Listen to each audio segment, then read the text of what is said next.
Nous sommes à la troisième session d'une formation qui a commencé il y a 2 ou 3 mois en arrière. Le thème central, c'est vraiment la mise en œuvre de l'arrêté interministériel portant sur les audits énergétiques obligatoires. Donc nous avons avec nous, depuis le commencement de ces sessions-là, les entreprises qui ont été assujetties à l'audit énergétique obligatoire parce qu'ayant des consommations d'énergie extrêmement élevées. On parle des entreprises qui ont plus de 2000 MWh de consommation par année.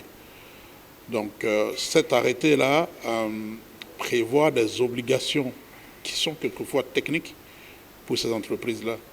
Aujourd'hui, donc, le but pour nous, c'est de les outiller, les emmener à élever un peu leur niveau de compétence dans l'organisation de ces audits, dans la validation de ces rapports d'audit qui seront faits par des auditeurs agréés et surtout les outiller pour la phase de mise en œuvre des recommandations issues de ces audits-là. C'est extrêmement important parce que la plupart d'entre eux n'ont pas encore réellement pratiqué ce métier.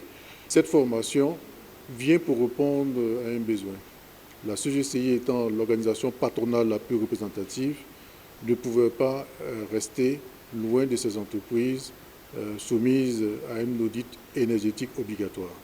La CGCI, comme à ses habitudes, a donc déployé un programme de formation et d'accompagnement pour ces entreprises. La démarche est toujours scientifique au niveau de la CGCI.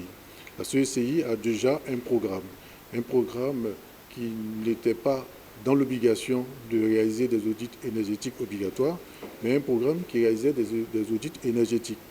Et ce programme a permis à la CGCI de comprendre que le sujet peut être un levier de croissance pour les entreprises.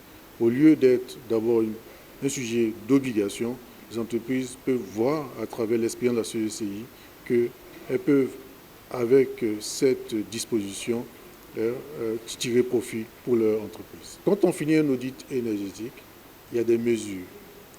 Ces mesures permettent de faire des économies d'énergie. Bien entendu, pour pouvoir passer à la phase pratique de ces économies d'énergie, il faut faire des investissements. Ces investissements vont demander que les entreprises payent des mensualités. Mais lorsque l'audit est bien mené, lorsqu'on arrive à identifier les possibilités d'économie d'énergie,